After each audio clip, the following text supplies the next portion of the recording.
Hey, everybody. Welcome to the Top 5 DEI, the premier podcast for and about DEI professionals. I'm your host, Jason Lambert, aka Dr. J, and my goal is to interview every person in the world who manages, practices, teaches, researches, or publishes anything related to diversity, equity, and inclusion. I'm so glad you tuned in, and if you are ready to learn about some insightful DEI practices from experts from all over the world, and about DEI experiences from people just like you, join me and let's dive right in.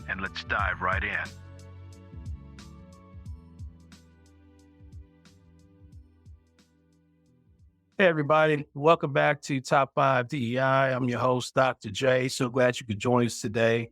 This is Top 5 DEI, the premier podcast for and about professionals who promote diversity, equity, inclusion, and justice in their work.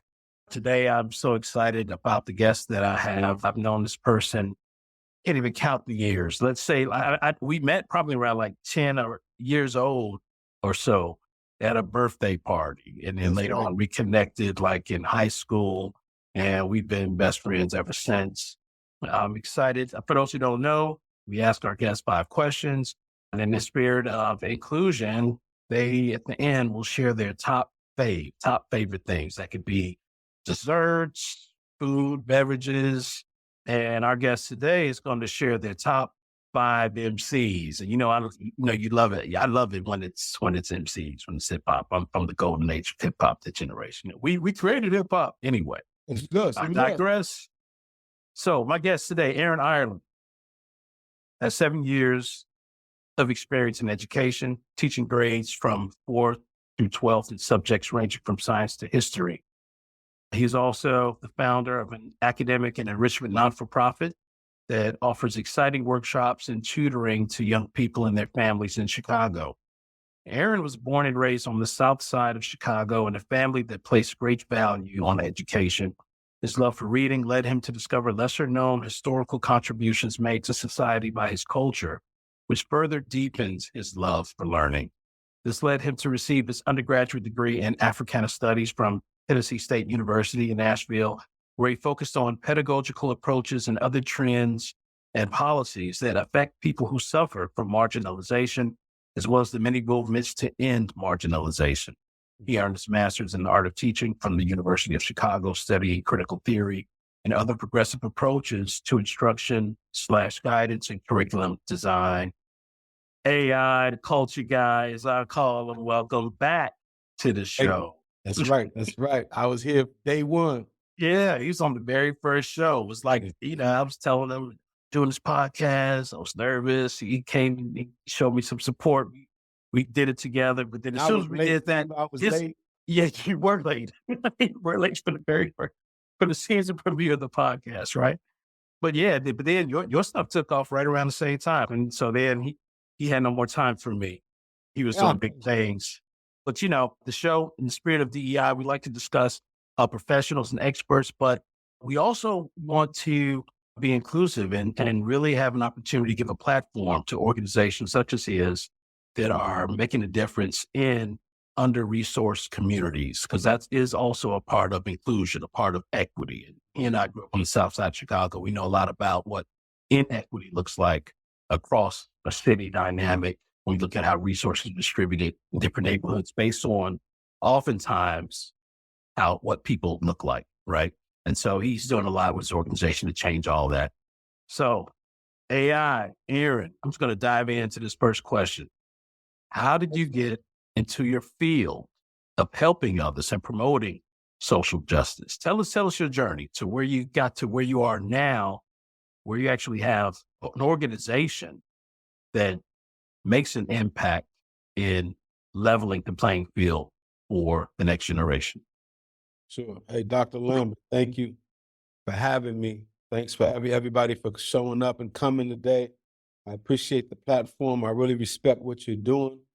It is awesome to see, like he said, we go back to Ben Muy's house. Yes, Ben Muy's house. It was his birthday party. That's right. His birthday. Shout out to Ben Muy. Yeah. Right.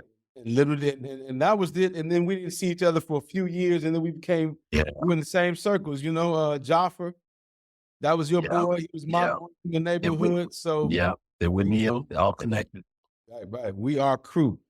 So how did I get into this field? You know, in Chicago, man, you're either an athlete, a nerd, a gangbanger, or an activist. And in order to be cool, to not get picked on by the gangbangers, I found a cause, right? I read Malcolm X, the autobiography of Malcolm X. Honestly, that's where it started, right? I read the autobiography of Malcolm X when I was in 8th grade. My cousin Dale, he said, man, you should really check this book out. And I did, and it angered me, right? I didn't finish the book initially, right? And that's a theme that I use a lot. You know, when we talk about some of the issues in DEI and just in the world, people read half the book.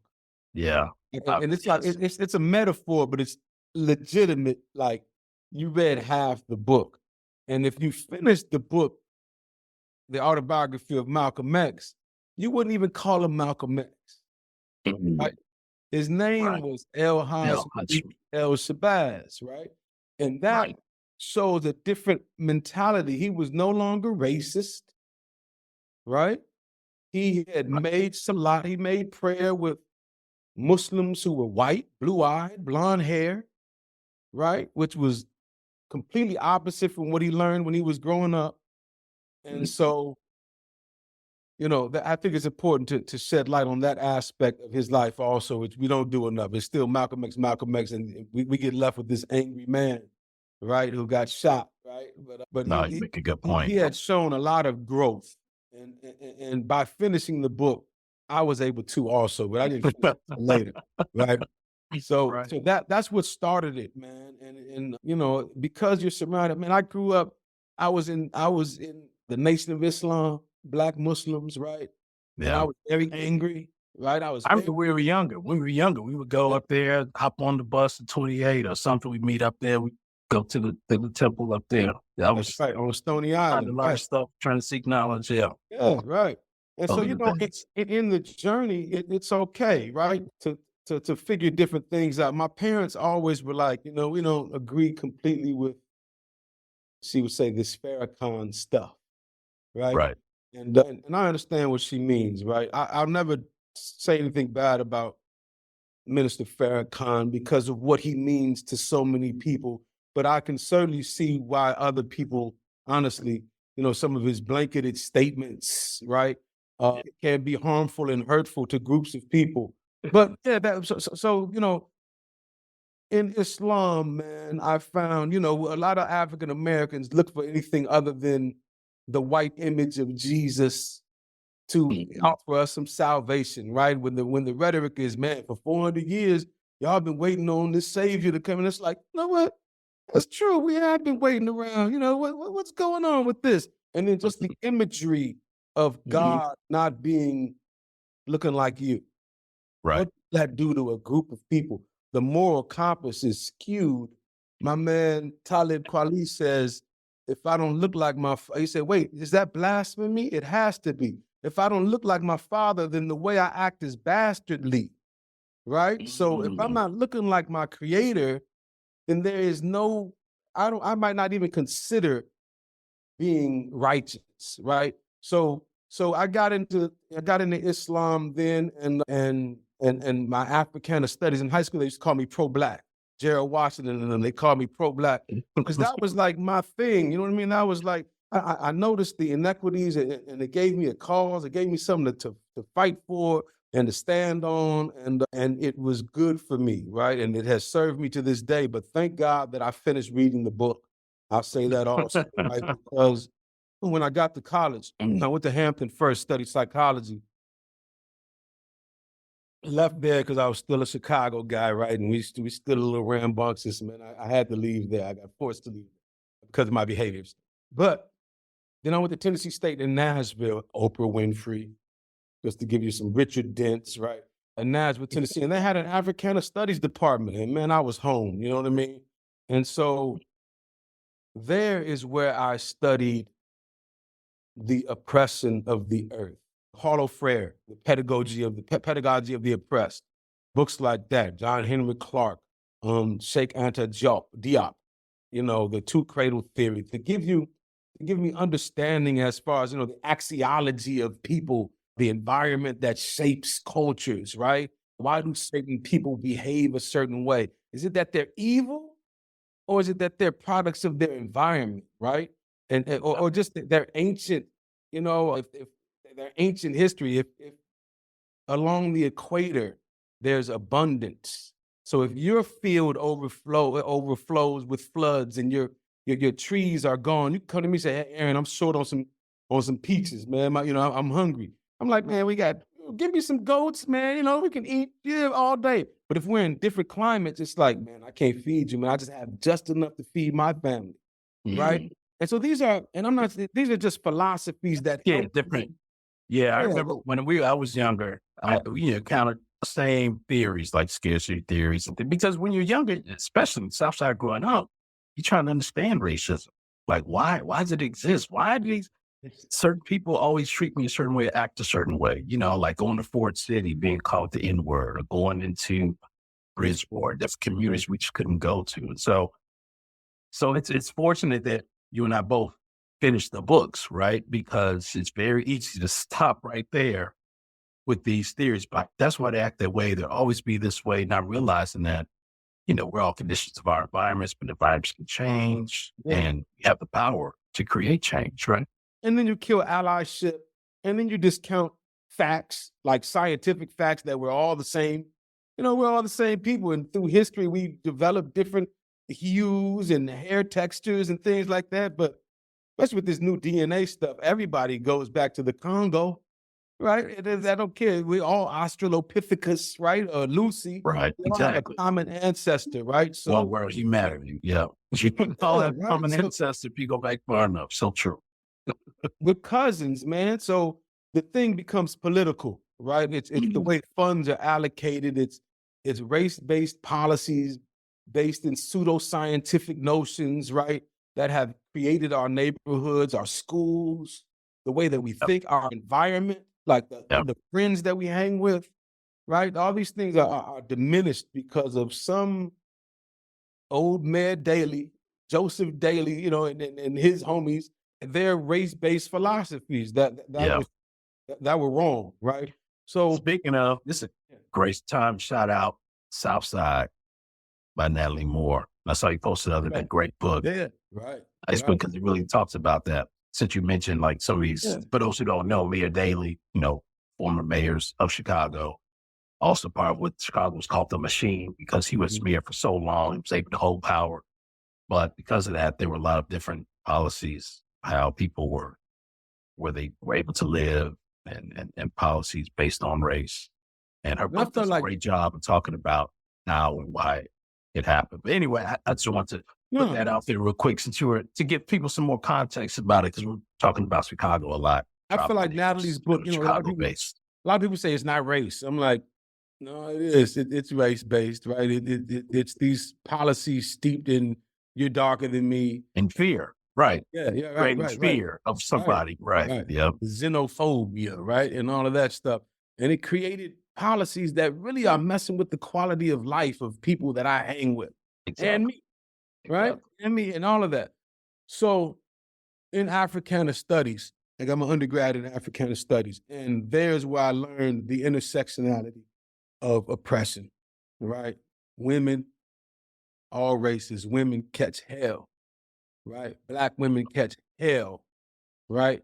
Other than the LGBTQ, right? There's oppression in, even within homogenous groups, there are oppressions. There's oppression, right? In the north and south of India, right? The Dravidian, the untouchables, right?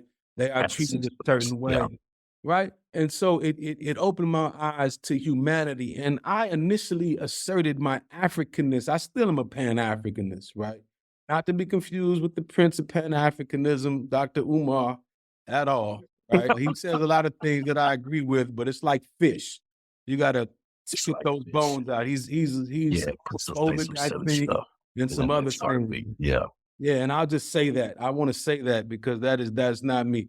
But Pan-Africanism is not that. But I asserted my Africanness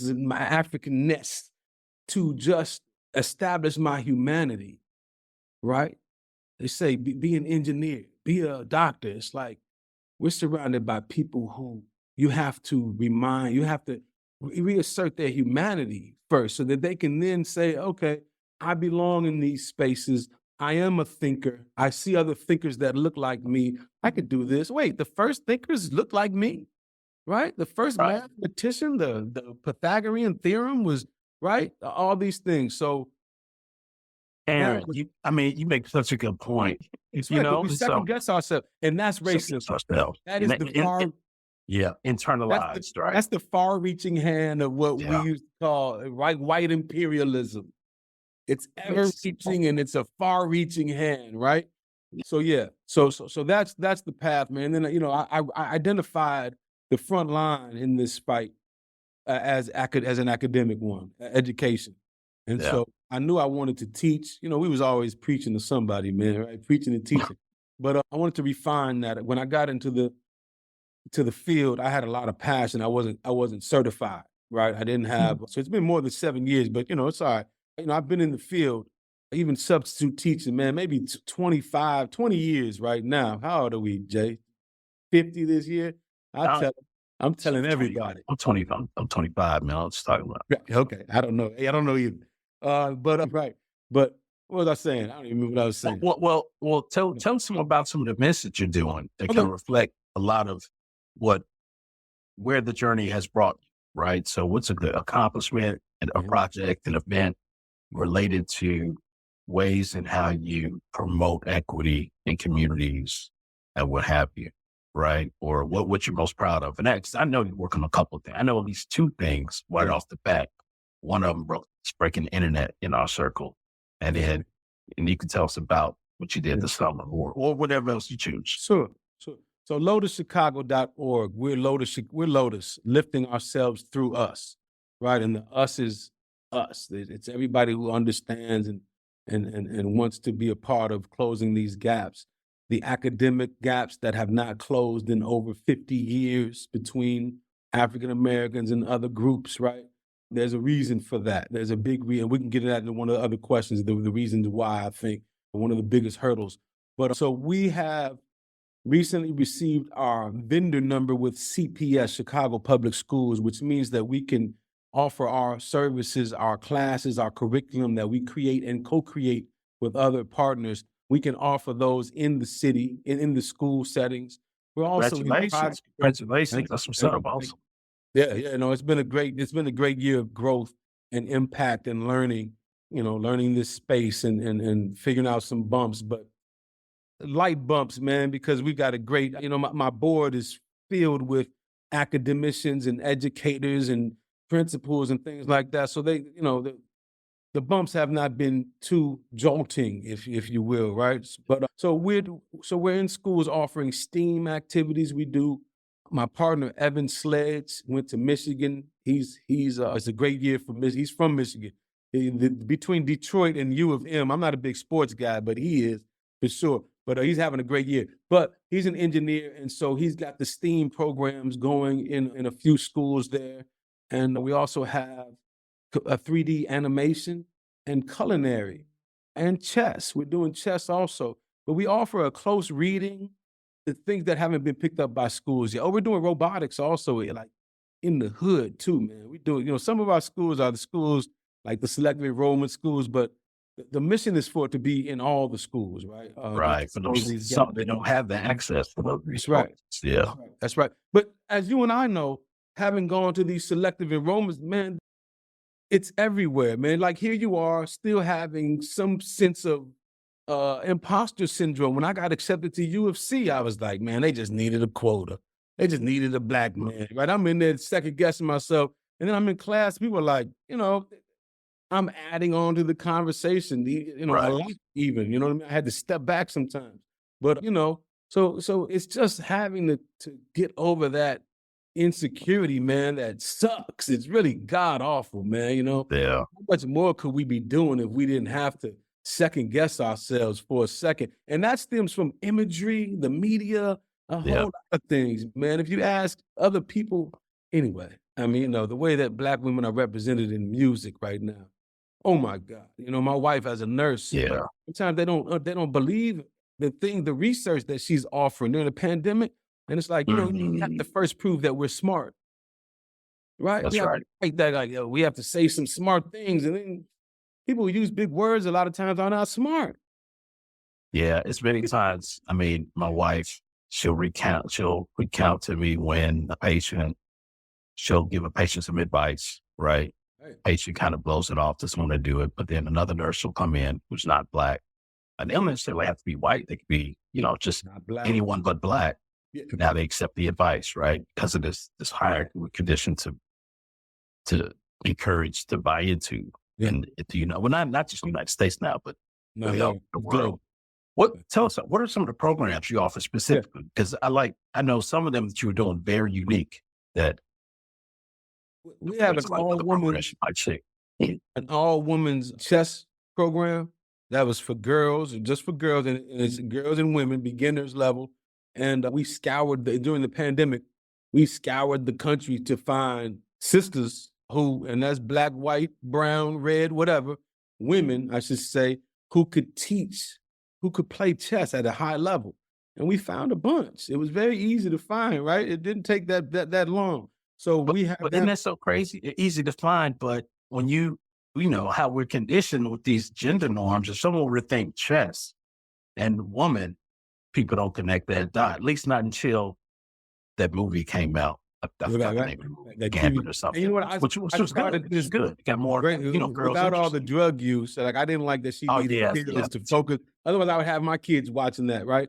But you don't need pills to focus. But she did in that movie, it added depth to the storyline. So I get that. But man, we started this like a month before that movie, that series started. But these are the efforts, right? You and I talk about self-efficacy, and I always get the definition a little wrong. But the idea is for you to see yourself in these spaces, right? So that you can believe that you belong in these spaces. So my daughter and I, with Evan, my partner, he and I started a chess thing for our kids, and she was sitting around with me, Evan, his son, and Beati, right? She said, "This is for boys." I said, Wow. I got to See? stop this. And Evan understood 100. He wasn't even offended. He organized it. He was like, nope, I get it. And then we started, we call it, it's your move, queen. It's your Right? move, queen. Yeah. It's your move, queen. And so, yeah, we're starting that off again. We took a little break after pandemic because people weren't ready to go in person.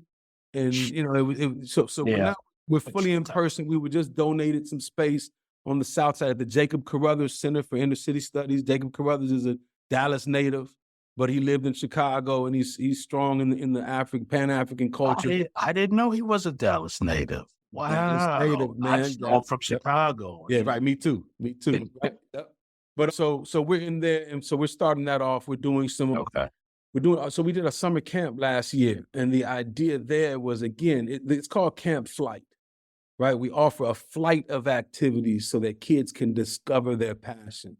We have created an ACA, Academic Passion Assessment, that and knowing that kids' passions will change, we want kids to say, I can't believe I get paid to do this. You know what I mean? I can't believe I get paid to write. Wow. Whatever it is, right? Like the things that I do so naturally, I have fun creating programs. Some people are like, man, I hate doing that. And I'm like, what? So it's for me. You know what I mean? Right. Exactly. People are in this position and they hate it. I could stay up until 3 a.m. and then get up at 6 to do this stuff, right? So the passion is what we're looking for. And then also the exposure. When I was in high school, we took a fencing class, and I got the blue ribbon for the class. There were no program. I would have done fencing had I known, right? I would have at least gone to a pro. And so now Bronzeville has a Bronzeville Fencing Academy that we try to work with. We had the kids rowing, team rowing. When we do sports, we're doing non-traditional South Side sports.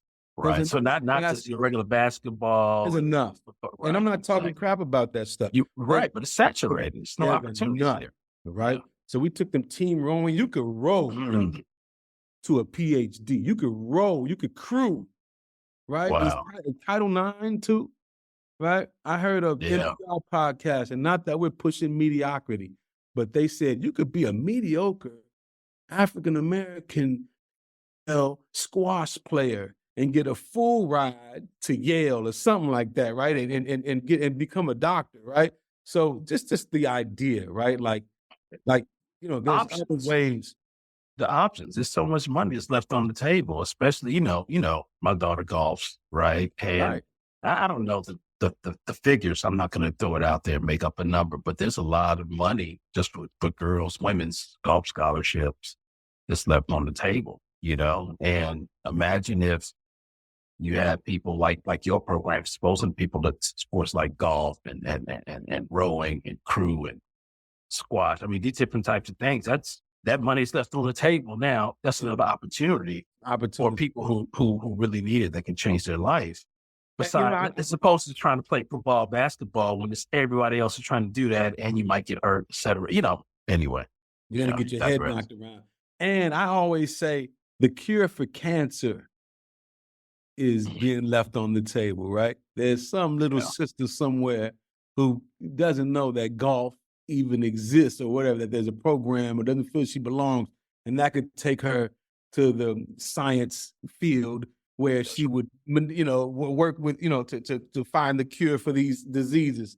That's just that's what motivates me. You know what I mean? Those thoughts. Yeah. And so that's Camp Flight. We're also doing Saturday classes, math enrichment, and things like that, where we have a lot of partnerships in the community, and we're highlighting organizations that already exist, like True Star Magazine and others. Go ahead. We got to get to this next question, but I want you to say something about it's an event coming up, and I know that you want to plug that. The Wiz Interactive. It's a fundraiser, right? Sounds like it's going to be live too. And where can people go to I get you just give your website again real quick, and we'll go to the next question. So we're lotuschicago.org, but you can go to Eventbrite and Google Lotus, The Wiz, and Moore's Brewing Company, Black-owned brewing company. They're sponsoring the event, but that's where you find it's an interactive. The idea is like the Rocky Horror Picture Show. A lot of African Americans don't know what the heck I'm talking about when I say that, man. But a lot of other people are like, hey, a lot of us do. Don't get me wrong, but I had to really explain it. Did they have that song? Let's do the time warp again. Yes. So I was big in the music, didn't matter. Yeah, but the idea is you get dressed up. It's like cosplay. You get dressed up. Right? Everybody that I know loves The Wiz, man. My son is already singing it. I was raised, my older sister who's in theater, I stayed watching The Wiz, man. I thought I was the Tin Man and Michael Jackson. Right. So I paid for the rights to watch that in this theater that was donated to us. And I have people buzzing, man, talking about, I'm going to dress up as da-da-da-da-da. So we're going to dress up and have a bunch of fun, throwing glitter, and it gets messy sometimes too, but we're singing in the aisles and stuff like that. I wish I could be there again. What's that date? That's February 24th. February 24th. Okay, good. Wish I could be there. Yeah, we talked a lot about, man, you've answered some of these questions already, but if you can think of something that's very specific, what is the most challenging aspect of your job? And also, what is the most rewarding aspect of your job? And I just said I wanted to mention this as a challenge. Working with people who understand really what's happening with African Americans, man. Like, it's very specific, and people get tired of hearing it. You know what I mean? People who aren't from the community, from this community, they really don't. Some do. I don't mean to blanket again. Here I am blanketing, right? Some really do get it, but some are like, man, Aaron, why are you wasting your time doing this, that, and the third? Just tell them to be an engineer. I'm like, you got to tell them that they're human first, man. And I'm not trying to in my speech, I'm not trying to dehumanize my people, because it's already been done, man. You know what I mean? Right. A lot of times I feel like we've lost, but we have not lost. But there's a lot of dehumanization that's gone on, the belonging aspect, right? We don't feel that we belong in these spaces. We think that being academic is white. We appropriate intelligence with non-Blacks, right? We talk about appropriation. We don't think that we are supposed to command the language. We think that's, well, you're talking white. Like, am I talking white? Am I talking money talk, right? Am I speaking proper? Am I, you know what I mean? Like, what, things like that. Those are the challenges when working with other races, right? They just don't understand that you and I were surrounded by people with diminished worldviews, and that influenced us, Right. right? It had us looking at That's true. Because our neighborhood just look the same everywhere we go. It's not until we leave our neighborhood and we see all these other things, and it's like, okay, but it's not my neighborhood. What's to say about me, right? And so and we hang. build back up. Even when we go out, we were venturing out to these other selective schools. At the end of the day, we had to come back home, to the neighborhood where everybody looked the same. It's dirty everywhere. I know when me and my wife first got married, she could not believe how dirty, because she's from the north side, how dirty the south side was, south side of Chicago, right? And so, but anyway, since we're not elitists, we hang with the homies from the hood, right? Yeah, exactly. We're gonna hang with. Because otherwise, we get beat up. We had to. I mean, but a lot of the things that they were doing, that's right, brother. That's right. Had to blend in. Yeah, that's right. A lot of the things that they were doing were god awful things, though. Right. But that's a good point. That's a very valid challenge, especially when there's someone who you're working with who's not from the Black community, for them to understand how to speak to members of that community that way, or to understand if there's like maybe a subject matter or something that child doesn't want to do or doesn't understand. It's like, oh, well, guess what? First, you have to address this so you can build that trust and begin to really talk to them about A, B, and C. First, you need to let them know that, hey, there are people who are doing this stuff just like you. And so now they feel that they can also, pursue those opportunities, right? Anything that we pursue, it starts with belief first. That's what I'm trying to say. Yeah. It was just that reading some article the other day that talked about that, how belief is actually more important than logic, because we don't even test the logic if we don't believe that we can, right? We're not even going to test the logic. Yeah. You know how many thoughts, it's billions of bits of information. That's for somebody else. Process all the time. We can only process a very, very small bit of that information, right? So if we decide to pursue an opportunity or something, it has to start with belief first. That's the only way we know what do we choose to do in our lives. And unfortunately for you and me, where we grew up and then also reinforced by imagery on TV, it seemed like what our choices what we could pursue was not oftentimes some of the best choices, right? Like you said, athlete, gangbanger, drug dealer, rapper. You didn't say that one, rapper, So, but what's the most rewarding aspect of your job? The most rewarding aspect is hearing families and the kids. I recently was asked to be in a young brother's elder community, right? Elder, right? As he had a coming of age ceremony, and his father called me and said, "Hey, I'm such and such his father, and he requested that you be in attendance." Man, I almost cried, brother. I almost just cried just now thinking about it. But man, that was so rewarding. Like, Wow. I'm a kid at heart. You know me, right? I'm a kid. So this is for me. I had a great ACT score, but my GPA was garbage at the best school, I say it, in Chicago, right? No. Let's go to the stat. Go to the data, doctor. Go to the data. All right, be glad. We have students on the call. For the sake of time and moving the conversation forward, we won't have the debate, the William versus Kenwood, or the Cole versus the McDade debate. We won't have that. See what we gangbang about? We're banging about academics, right? So that's cool. But what was I saying? I forget what I was even saying. Most rewarding aspect. No. Oh, yeah. You were asked to go to a coming of age ceremony. That's powerful. Man, it was great. Huge, man. It was humbling. I would feel. Yeah. Yeah. So things like that. And then I get a lot of, the kids are like, oh, I was talking about how my grades were very bad at that school. But, there just wasn't enough guidance. So that's what Lotus is. It's trying to be a guide for everybody. I was in Jack and Jill. I don't know. I'm sure people don't know about that, but it has an elitist air, right? And at some point became elitist. If you don't have a certain amount of money, it used to be the brown paper bag. I don't know if they did that really, but that's the kind of the notions that are associated with a Jack and Jill. And I always said, Man, my buddy, Tell everybody what Jack and Jill is for. Jack and Jill is an African American. We started in Philadelphia, I think, and it was by mothers to create environments for their kids that included like-minded kids, right? Because that's important. And so it may have become, we do different activities, horseback riding, skiing, right? All these, again, non-traditional African-American things, right? Just to expand our awareness, man. But yeah, and sometimes it gives way to elitism. And I didn't like that. My Pan-African, socialist, right? When I went through those periods, I didn't like that. I appreciate it now, right? The founders, right? It's a righteous endeavor. My parents, they weren't bougie, they weren't elitist, right? But they wanted the best for me. Look at that. I don't even know how that happens. Yeah, somebody do that. I got to turn that off. But my idea for Lotus was to be Jack and Jill for everybody, right? To expose everybody to golf. We do have first tee joining us this year. This summer. Congratulations. So, yeah, my daughter's part of first tee. Okay. Eden's part of first tee. Yeah. That's good.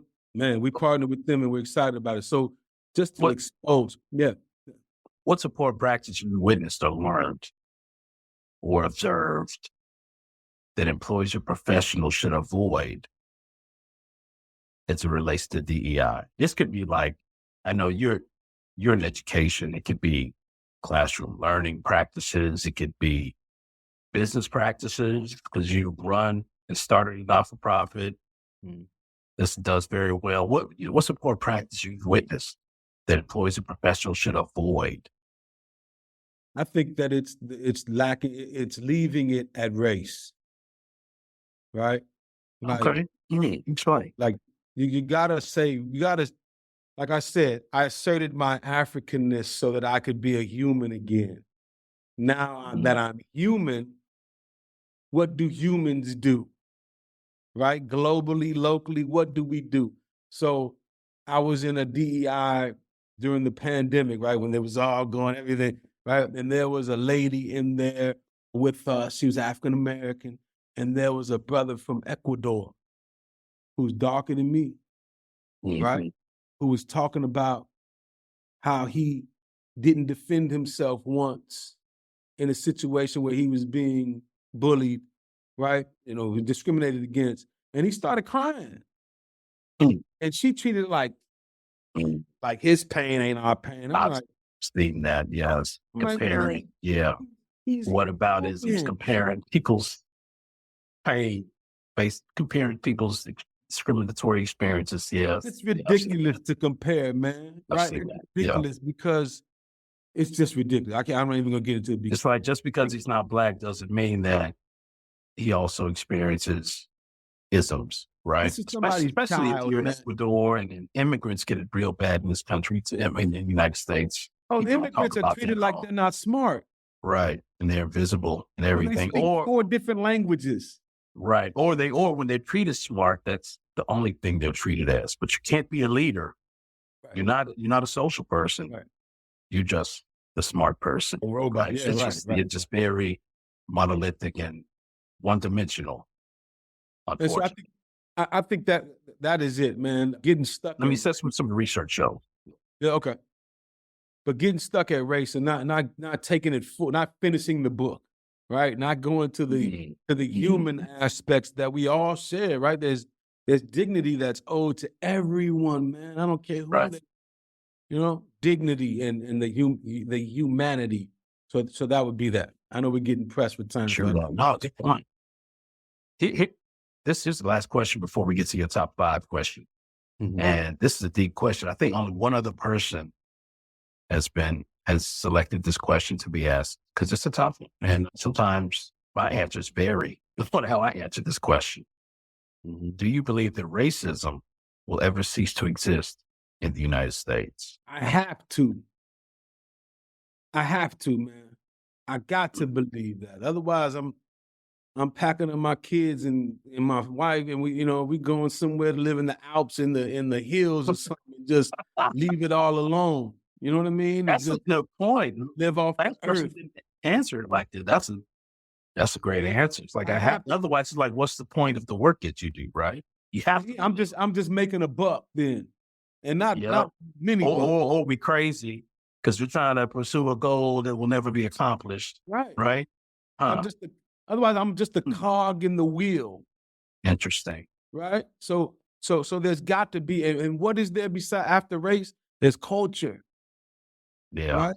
Like in the African American community right now, we're seeing a lot of, we're the original Native Americans, we're the original Jewish people, we are the original Hebrews. And I'm like, that's cool. Right. Assert your humanity. But now what? Right. But now what is the culture that they practice? What is their relationship to each other, to the earth? Right? What is the culture? Right.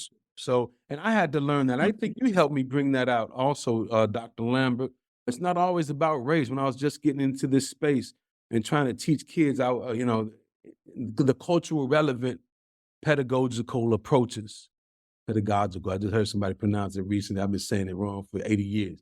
But pedagogical approaches, right? There's culture. Like if you have a room of African-American football players, race isn't so important, but maybe you teach that math lesson in terms of yards and in terms of their culture, their football culture or something else, right?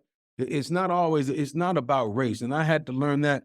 I mean, it is initially, don't throw that out. And again, you said, No. I know that's the thing that's weird about it's not it, right? either because because it was introduced like in the 1500s, as a way to justify subjugating people for money, for profit. But it shouldn't have been. But now, since that Pandora's box has been opened, we have to address it so that we can get back to what it really is about, which is humanity. and that means that, a lot of times we're pushing away allies. Yeah. And other that can happen. relationships. That can happen. Yeah, so KRS-One has this, KRS-One, one of my favorite rappers. I don't know if he's going to be in your top 5 MCs. Oh, this might be a good segue. But KRS-One says, he said something about, you worried about the wrong thing, black man. He said, you want to know who is the original man with the first plan on the first land with the first plan? Who gives it? He said something I can't remember the lyric. I just messed up the whole lyric. I just messed it all up. But the whole lyric is talking about how he doesn't put everything to memory. He's more focused about his whole body chemistry, and he starts going off onto that about he's Pan-African, but he's also said, if you're Pan-African, it means that you're a human. It's challenged me, since, as you said so eloquently earlier, as we know, based on a lot of scientific research, we all go back to this common ancestry. Yeah. That starts in Africa. And that's from the album, that's from the song Build and Destroy. Build and Destroy. Yes. Yeah, Build and Destroy. One of these days, I would love to have KRS-One on this show. Oh my God, because everything that I learned in my PhD program, I'm pretty sure a lot of stuff you learned in Africa in your graduate program, we were learning that in 8th, 9th, 10th grade from KRS-One. There's a white rock group. I forget who they are, but they have a song that says, everything I learned. It says, thank God for KRS-One. Yeah. I forget who it is, man, but it's like not Smash Mouth, but somebody. Boogie Down Production. Yeah. Yep. So what are your top segue? So segue to drum roll. Who are your top 5 MCs? Now, and why? You're gonna see some diversity here, and I'm proud of my list. It's a tough list to compile, but usually when people say this, I see East Coast heavy, West Coast heavy, depending on where they're from. And I also don't see any women. So I was very careful. And this is it's a legitimate list too. It's not like I just did this to be diverse. But and in no order, right? I'm just listing them. But first on my list, not as number 1, is KRS-One. KRS stands for Knowledge Reigns Supreme. ONE is over nearly everyone, right? I know. He's so humble in his title. Over nearly everyone. It's scientifically exact. And what kills me about Chris, man, is he was spitting all this stuff. How old was he? I don't even know. He was like in his 20s? 1920s. I don't know. Even angry. Like when I was that age, I was still an angry black man. Angry. He was just dry. It's like he knew he was a humanist then. Like all this is happening to my people, but guess what? At the end of the day, that's right. It's almost like Jesus. They know not what they do. I mean, it's almost like his whole mindset is humanity, and he wasn't angry, but he was dropping knowledge. Scientific. So that brings me to number 2 because she has even research, like that racism song on one of his albums. That's straight out of the research on the different types of racism and how it can manifest. It's like in lyrical form. But I'm sorry, number 2. That brings me to number 2. You said, "Forgive me, Father." Lauryn Hill has a song, "Forgive them, Father. Forgive me, Father, for they know not what they do." So Lauryn Hill, I don't understand how she doesn't make it to everybody's top. I know. Same here. Her lyrics. She sings and does all that. But yeah, Lauryn Hill is number 2. Number 3 is Scarface. We're gonna go down south, man. Scarface. People leave him out. He just had an awesome NPR Tiny Desk. Man. He busts out the guitar. I didn't know he could play. Oh my God. Yeah, I didn't know how musically talented he was. He was I didn't know that either. Yeah. Yeah. And then number 4, we're gonna go out west. Ice Cube. What song? Now Ice Cube, there was a lot of misogyny in those NWA lyrics and all that stuff. And I don't support that. I do support people speaking about their environment. I don't attack artists anymore, right? He's a product of policy. Malcolm X or El Haj Malik El Shabazz said, if we're not careful, oppression will have you attacking the oppressed. Right. That's right. So, exactly. He's a poet, and then I put / Kendrick next to him. If I could sneak Kendrick in there for the newer generation. / next to Q, or / like just as to add to the list, or you next compare it to Q. Okay, next to Q. Yeah. All right. So I can get 2 in number 4 and 2 in the West Coast. But that To Pimp a Butterfly album, it blew my mind. And then the last guy that I have is Andre 3000. Again, from the South, Outkast. Even with the new Flute album now. So no, I'm not gonna say I abhor that album, but I know there are many other flute players who are like, what? So he's operating from privilege with that. You know what I mean? Thank you. That's what I'm saying, man. I listen to like all types of music, flute music, like some old school spiritual music. You meditate to stuff. Even that's better than his stuff. I bet he doesn't know many scales, right? He could probably play one scale in C. He probably can't go to any of the sharps or any of the other things, but it brings people into the realm of this binaural. Is that what it's called? Binaural music. This setting the tone for meditation and mindfulness, which is part of the culture. I think it's important for people to do that. So I'm not mad at it for doing that, but I don't want to talk about that. I want to talk about his lyrics, right? Of course. I agree with you. That was an awful submission. Now it's a terrible joke. I just took that jab at him like that, but because man, I mean, he's doing him. He's doing what he believes in, his art form, and I shouldn't hate on that, honestly. No, I hear you though. No, it's okay to be critical though, man. We're being critical. I think that's just what we're doing. We're being critical. Yeah, but I didn't take it to the lab. I just listened to a couple of songs. It was like, but so maybe I should take it to the lab before I criticize him too much. Based on what I heard though. But lyrically, yes. And game changer. He changed the game for MCs too. With the before the Aquemini? Yeah, the one before that. Why am I drawing blank? It's probably around dinner time. AT Aliens? No. The theory, down low theory. No, not down low theory. I'm getting Tribe mixed up. Oh, love below. The double album. Yeah, the double album. Yeah, Speaker Box. That was game changing. I mean, I think that was shifting culture in hip hop. But just lyrically, I mean, he puts his rhythms, his syllables, his vowels, all of that. We write. Y'all don't know.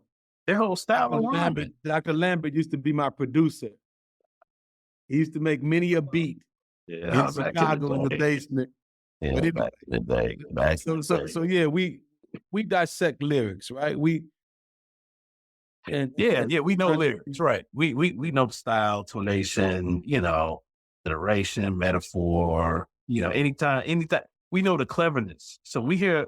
So if you and I, so for those who don't know, if AI the culture guy and me, Dr. J, hear a rhyme and it's whack, it's probably whack because we're not looking at it on the surface. We're doing a dive into it, like how creative that lyric is. ABA, all those. Right. It's like how they flip that up, flip the rhyme scheme up, all that stuff. That's what made, Wu-Tang Clan so loud because he had so many different styles of MCs that you could put on a song and you're going to find somebody you like. And that was part of the magic, I believe. It was a win formula.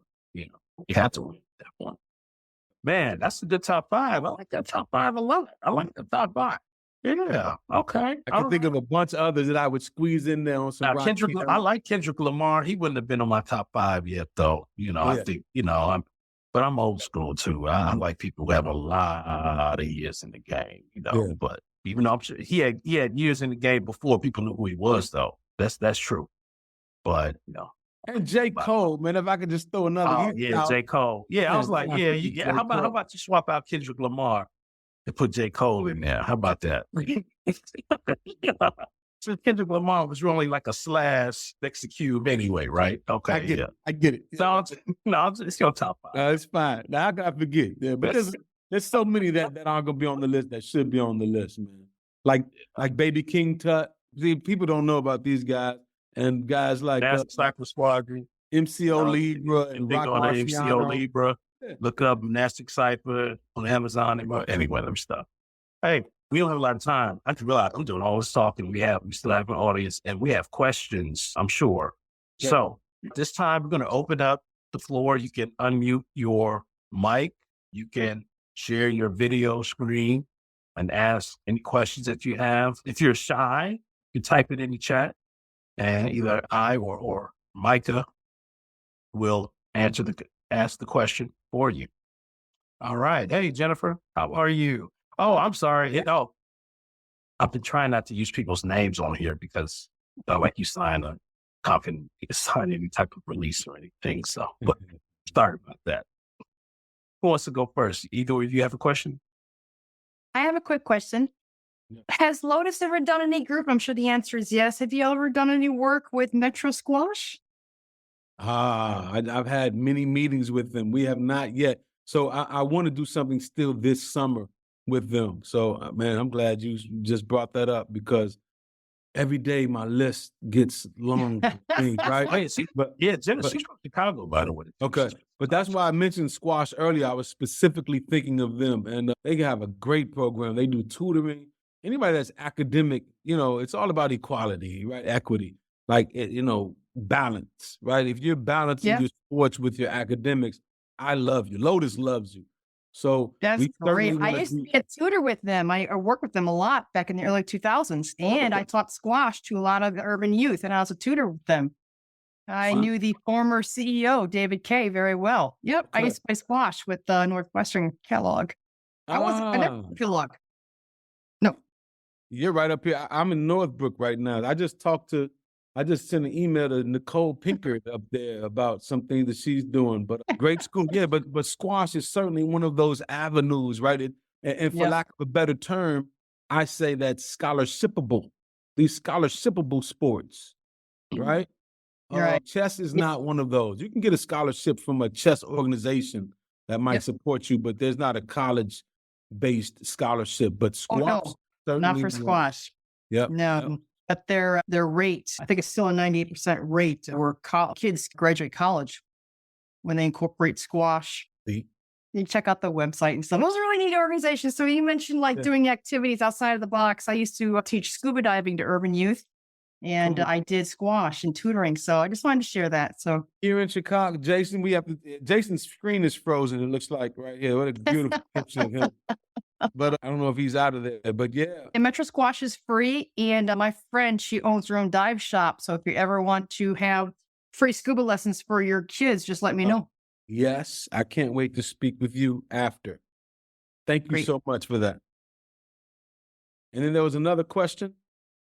Micah's the host now. Jason had to drop off. Micah? Hello. Any other questions, guys? Hello. Hey, First of all, thank you so much for being here, Aaron. I feel so happy for listening to you as our guest speaker for tonight. Actually, I don't have question, but I wanted to elaborate about something. When you were talking about humanity, I moved to the US maybe like 4 years ago, and in a lot of situation, I was seen or perceived as less since I have an accent. yeah, right. Yeah, They but do. yes, but what actually kept me rolling and kept me, lift me up is that knowing deep inside that having an accent means that I mastered two languages. So I just wanted to let you know about that. Yeah, I don't know if you heard me say that. I said that people with accents get treated like they're stupid, right? Yeah. But they know 3, 4 languages True. sometimes, right? Yes. Like and we're stuck on we're barely speaking English, True. right? We're chopping English up, we're destroying it. And here you come, people, man, people. People will do some awful things without using their brain, without using their thoughts. It makes people stupid. Racism and xenophobia and Yeah. culturalism that makes people like say and do dumb things. Yes. So True. good for you. Thank you very much for that. No, that's good because it's the dominant narrative. It's the True. narrative that we say within. It's the one that Chimamanda Ngozi said. It's power. Power is when another race can define what you are. But I think True. even more powerful is when you buy into it. Mm-hmm. When it becomes your dominant narrative that, I must be stupid. Like you might forget that you know however many languages you know, not you, but somebody else.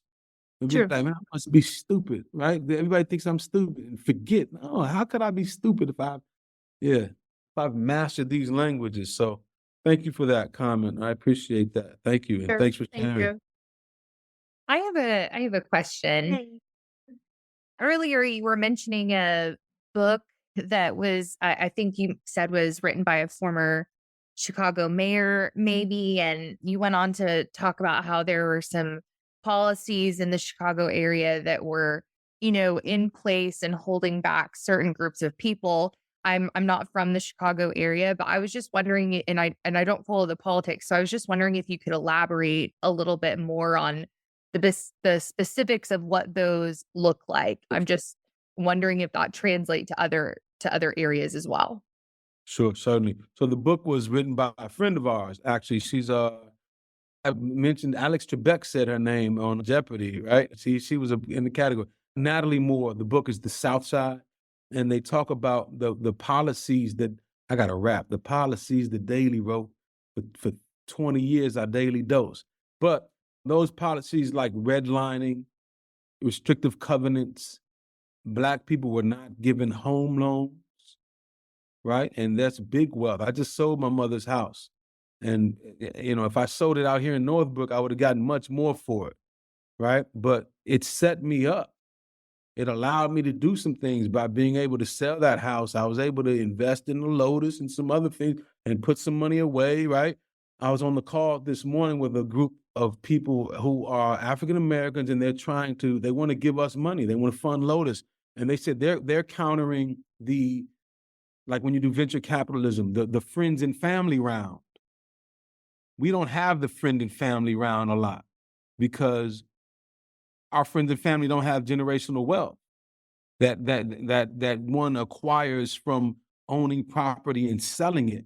So the government gave non-Black people loans, specifically non-Black. Like if you're Black, you're not getting these loans, right? And so those people were then able to create generational wealth.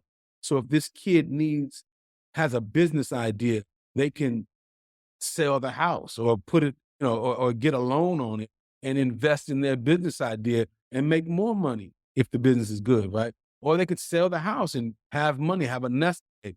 African Americans largely do not have that. To this day, we're still getting crappy loans comparatively.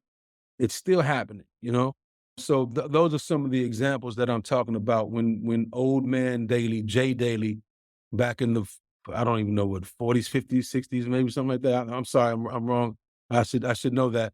But he created the neighborhoods and the taxes fund the schools, which is awful. Like if you're from a poor neighborhood, you're paying less taxes, which means your schools are going to be less funded, right? Which means I'm going to then think like a person who's poorly educated. So when people look at my people, like, what's wrong with them? There's animals. Like, first of all, we're not animals. And secondly, why? Why are we behaving like that? You know, it stems from pseudoscientific, race-based notions that have created policies that govern our neighborhoods, the schools, the schools. And it messes with our quality of life, our health, and it's god awful. And it happens in a lot of countries, but this is immediately where I live. So that's what I'm choosing to address initially. Yeah. So does that answer your question? I think it does. Yes. Thank you very much. I also have another question. Yeah. I work in the nonprofit industry. I specialize in direct response fundraising. And so I was just a little bit curious as you were talking, I looked at the Lotus website and was just kind of reading a little bit. And I was just curious if you see more support for the organization come from local neighborhoods, or is it more widespread through, from other similar communities? Jay Lamb, you have Dr. Fisher coming up. He donated some money to me. He's a friend of ours. He donated money. So I have friends and people who I don't know also, who have donated some good funds, right, to support the cause. But then we also received a Reva and David Logan grant. We received a McDaniel grant. So there are some people who understand, and we were applying for grants. And they are local, though. They are Chicago-based right now. And we've been around for 12 years, but we really started going the last 3 years and applying for grants and things like that. So we'll see what happens, what the future holds. But right now, it's about I guess that these big foundations have contributed maybe more financially. Definitely like a $15,000 grant here or whatever it might be, as opposed to 30 of my friends giving $500, $250, $1,000 or whatever it might be. But yeah, does that answer? Yeah, and I missed the question. I apologize for the technical difficulties we were having. For some reason, I could not log back on. So, but Here you are. Yeah, but I'm here. I'm back. But that has to be our last question, though, because we are past the top of the hour, unfortunately. Hey, thanks for the platform. Thanks for the time and the interaction. Oh, you're very welcome. You're very welcome. And thank you to my audience members out in Zoom land too. It's always great to have you. It's always great to have you ask questions of our guests, on Top 5 DEI. If you ever want to know when the next episode is about to drop, you can go to imagineconsultingllc.com. And that's Imagine spelled without the E. I'm going to type it in the chat for you. And you can, at the bottom of the page, you can sign up. You can subscribe, be on our mailing list. And also, if you're a subscriber, we're starting a new thing where you get to see some behind the scenes conversations that we have before we actually start the podcast at 7. So we always talk a little bit beforehand, and might even have a blooper reel. right here, have a blooper reel. So that I can't wait to see that. But yeah, thanks for everybody stopping by, and enjoy your day. Peace out. Dr. J. Nice meeting you. Thank you for your time.